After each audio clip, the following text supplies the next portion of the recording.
यूं ही नहीं मैं बन जाता हूं। कुदरत के कोने कोने से खूबियां खोज लाता हूं। गुणवत्ता की गहराइयों का गोताखोर हूं मैं। यूं ही नहीं मैं रजनीगंधा बन जाता हूं। क्योंकि भाई केजरीवाल की जो छवि है ना, वो शीश महल के बाद और यमुना की गंदगी देखकर, कूड़े का पहाड़ देखकर, ये सब देखकर पब्लिक की नजर में एकदम ध्वस्त हो चुकी है। केजरीवाल को कमबैक करना है तो इमेज रिवाइव करनी होगी। इमेज होगी कैसे? क्योंकि बीजेपी ये काम करके दिखा देगी कि देखो हमने यमुना में करके दिखा दिया। पब्लिक कहेगी इसका मतलब केजरीवाल कर सकते थे, करते नहीं थे। हो नहीं पा रहा है, एलजी नहीं करने दे रही, अलग कहानी है। कर सकते थे, नहीं किया, ये बीजेपी साबित कर देगी। तो दिल्ली में केजरीवाल कमबैक नहीं कर पाएंगे। और इसीलिए आप देखिए दिल्ली के सारे नए मंत्री पहले दिन यमुना घाट पर आरती के लिए पहुंच गए। मैसेज साफ है कि यमुना को साफ करने का संकल्प लिया है तो भैया हम उसमें लग गए। इसी तरह से कुछ और बड़े मुद्दे हैं जिन पर अगर काम हो गया तो केजरीवाल के लिए दिल्ली में जगह नहीं बचेगी। जैसे नई सरकार को दिल्ली की सड़कों को गड्ढों से मुक्ति दिलवानी। अगर ऐसा हो गया तो केजरीवाल की राजनीति पर गहरी चोट लगेगी। क्योंकि केजरीवाल दावा ही करते रह गए कि दिल्ली की सड़कों को लंदन की सड़कों से भी ज्यादा बेहतरीन बना देंगे। कर कुछ नहीं पाए। मोदी के मेगा प्लान में दिल्ली के लोगों को साफ पीने का पानी मुहैया करवाना भी शामिल है। इससे केजरीवाल की राजनीति पर पानी फिर जाएगा। क्योंकि 10 साल तक केजरीवाल सिर्फ कहते रहे कि वो पूरी दिल्ली में 24 घंटे साफ पानी देंगे, कर नहीं पाए या करना ही नहीं चाहते थे। जो भी रहा हो, पब्लिक को तो साफ पानी नहीं मिला ना। टैंकर माफिया घूमता रहा, वो शीश महल में आरओ का पानी पीते रहे। केजरीवाल यह भी वादा करते थे कि दिल्ली की अवैध कॉलोनीज को लंदन पेरिस जैसा बना दूंगा, उसमें भी नाकाम रहे।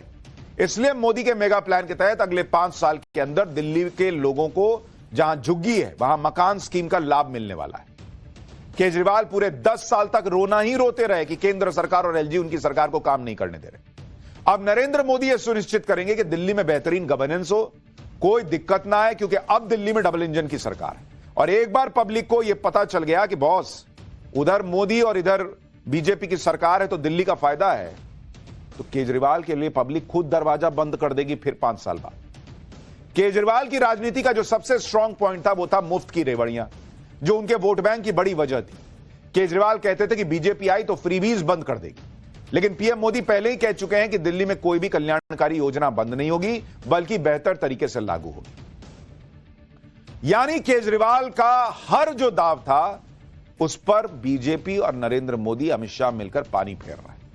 अगर ये सारे काम बीजेपी ने दिल्ली में कर दिए तो अभी जैसे दिल्ली में आम आदमी पार्टी की सरकार खत्म हुई है, वैसे ही आम आदमी पार्टी की पॉलिटिक्स भी खत्म हो जाएगी। क्योंकि केजरीवाल की पूरी राजनीति ही दिल्ली को वर्ल्ड क्लास बना देने के सपने बेचने पर टिकी हुई थी।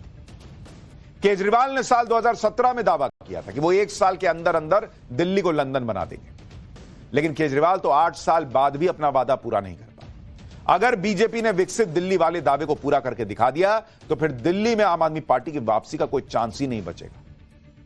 और आज शपथ लेने के बाद मुख्यमंत्री रेखा गुप्ता ने बता दिया कि दिल्ली से केजरीवाल की पॉलिटिक्स को खत्म करने का जो मेगा प्लान मोदी ने तैयार किया है, उसे लागू करने में वो देर नहीं लगाएंगे। सुनिए एक बार फिर बताता हूं, केजरीवाल के लिए संकट दिल्ली में नहीं, पंजाब में भी खड़ा होने वाला है।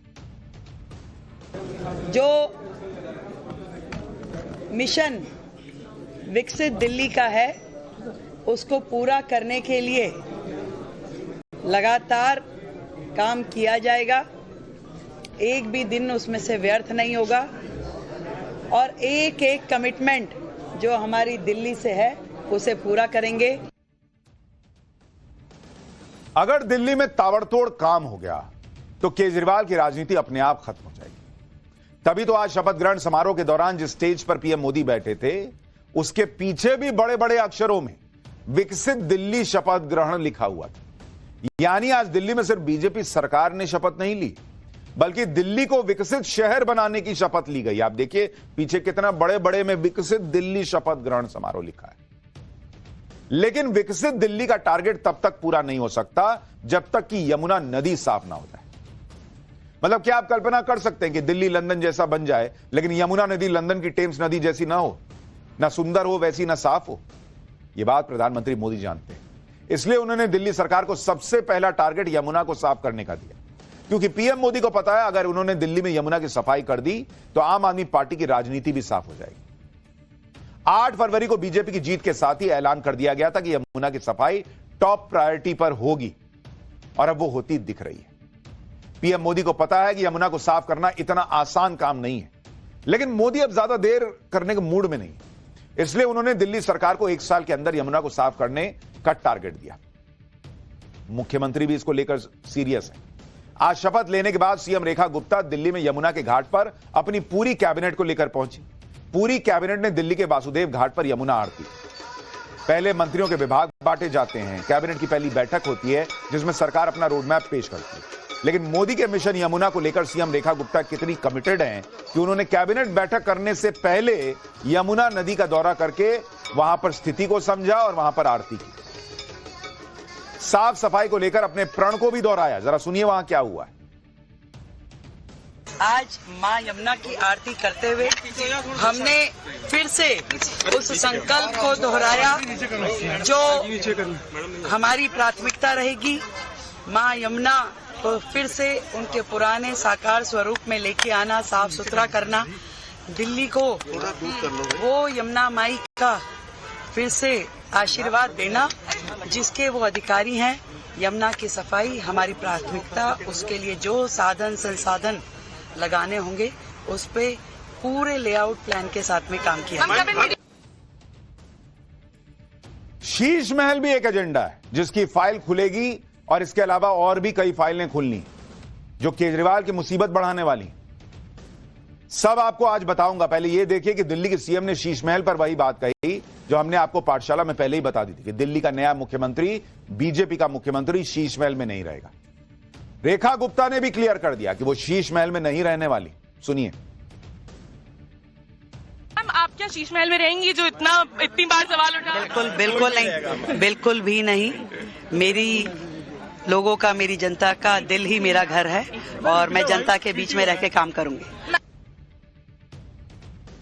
शीश महल में तो बीजेपी का मुख्यमंत्री नहीं रहेगा। इसके अलावा ऐसे बहुत काम होने वाले हैं जो केजरीवाल की पॉलिटिक्स को खत्म करेंगे। सबसे पहले तो दिल्ली में नई सरकार अरविंद केजरीवाल के शीश महल की फाइल खोलेगी। शीश महल को लेकर मोटे तौर पर 2 आरोप है। पहला यह कि नियमों का उल्लंघन करके शीश महल बना, दूसरा यह कि शीश महल को बनाने में बड़ी वित्तीय गड़बड़ियां हुई। शीश महल को लेकर अरविंद केजरीवाल इसलिए फंस सकते हैं क्योंकि शीश महल से जुड़ी फाइल में मैडम सीएम करके कई जगह पर जिक्र है। फाइल में यह दावा है कि अरविंद केजरीवाल की पत्नी सुनीता केजरीवाल के कहने पर शीश महल में कई महंगी चीजों को लगाया गया। तब तो ये फाइलें ढंग से खुल नहीं पाई, अब शीश महल की फाइल खुलेगी। दूसरी फाइल दिल्ली के जल बोर्ड में कथित घोटाले की खुल सकती है।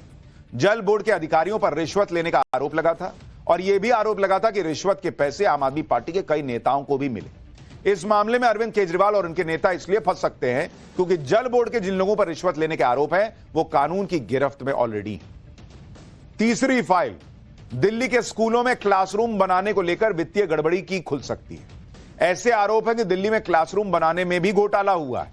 मतलब पैसा ज्यादा दिखाया गया, जिसमें 2-2 क्लासरूम 3-3 बन जाते, उतने में 1 क्लासरूम बना, ऐसा दावा किया गया।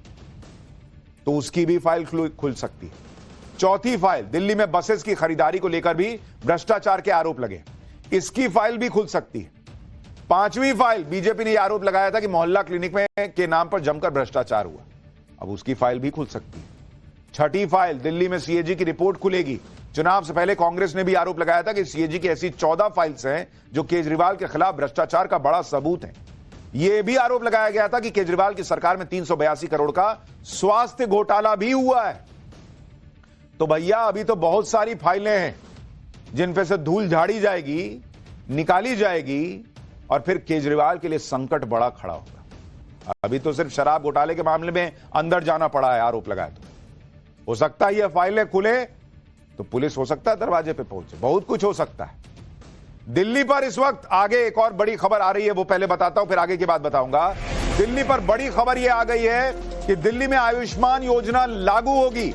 दिल्ली कैबिनेट ने पहली मीटिंग में यह फैसला ले लिया है। और दूसरी बड़ी खबर, पहले ही सत्र में सीएजी की रिपोर्ट दिल्ली में पेश की जाएगी, यह भी मुख्यमंत्री ने कह दिया है। तो अरविंद केजरीवाल के लिए बड़ा झटका। हम आपको कह रहे थे कि मोदी शाह केजरीवाल की पॉलिटिक्स खत्म करके छोड़ेंगे, सिर्फ दिल्ली में हरा कर नहीं। आप देखिए ये दोनों बड़े फैसले पहली कैबिनेट में। आयुष्मान योजना, लोगों को जो स्वास्थ्य का लाभ मिलना था, पहले फैसले में वो आयुष्मान योजना दिल्ली में लागू कर दी गई है।